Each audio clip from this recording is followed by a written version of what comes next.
Barrister Abu Bakr মোল্লা, আশা করি আপনি আমাকে শুনতে পাচ্ছেন এবং ধন্যবাদ সময় দিয়েছেন আমাদেরকে। নিশ্চয়ই এই বাংলাদেশের ঘটনাটি সম্পর্কে আপনিও অবহিত হয়েছেন। আম বিষয়টি নিয়ে যদি প্রতিক্রিয়া আপনার কাছে ১ম এ জানতেই চাই এবং একই সাথে যে প্রসঙ্গটি আসলে বারবার এসছে যে এই হত্যাকাণ্ডের পেছনে অন্য কোনো ঘটনা থাকতে পারে। আপনার দৃষ্টিতে কি মনে হয়? সেক্ষেত্রে আইনশৃঙ্খলা বাহিনীর সদস্যদের তো মনে হয় আরেকটু সময় নিয়ে এক ধরনের বক্তব্য দেওয়া উচিত ছিল। ধন্যবাদ।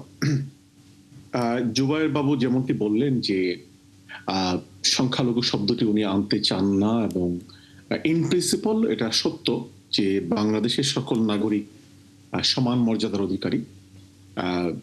সেখানে সংখ্যালঘু সংখ্যাগুরু এই বিভাজনটি আসা উচিত নয়। ইন প্রিন্সিপাল ঠিক আছে, কিন্তু দুঃখজনক হলেও সত্য যে খুব দ্রুত পুলিশের বক্তব্য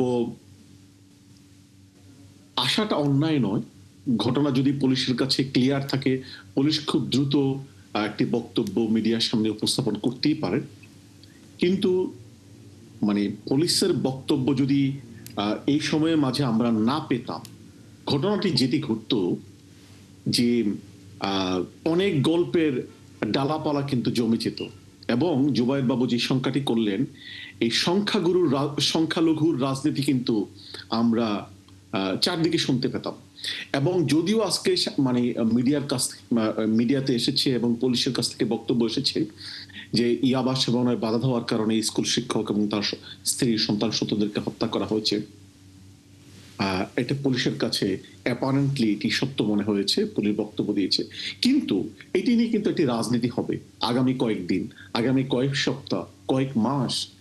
এই বাংলাদেশের বিরুদ্ধে, বাংলাদেশের সীমানার বিরুদ্ধে কিন্তু কেউ কেউ রাজনীতি করবে যে বাংলাদেশে সংখ্যালঘুরা নিরাপদ নয়, শিক্ষক তার স্ত্রীর সন্তানদেরকে হত্যা করা হয়েছে, যেটি ৭১ টিভির প্রতিবেদকও বললেন যে ইলেকট্রিসিটি অফ করে। তো এই ধরনের একটি রাজনীতি কিন্তু ঘটবে। কিন্তু আমার কাছে যে জিনিসটা শঙ্কা সেটা হচ্ছে যে বাংলাদেশের আইন শৃঙ্খলা মানে আইন শৃঙ্খলার এমন কি অবনতি ঘটলো যে একজন শিক্ষক তার স্ত্রী সন্তানকে এভাবে হত্যা করতে হলো। কারা হত্যা করেছে? এটি গভীর চিন্তার বিষয়। আমি মনে করি এটি যদি সামাজিক অপরাধ হয়ে থাকে, এটিও অত্যন্ত শঙ্কার বিষয় এবং সকলে মিলে এই অবক্ষয় থেকে দেশবাসীকে উদ্ধার করা উচিত। আর অপরদিকে এটি যদি স্যাবোটাজ হয়ে থাকে, এটির পেছনে যদি রাজনীতি হয়ে থাকে, সেটিও আমাদেরকে খুঁজে বের করতে হবে এবং সেটারও সমাধান করতে হবে।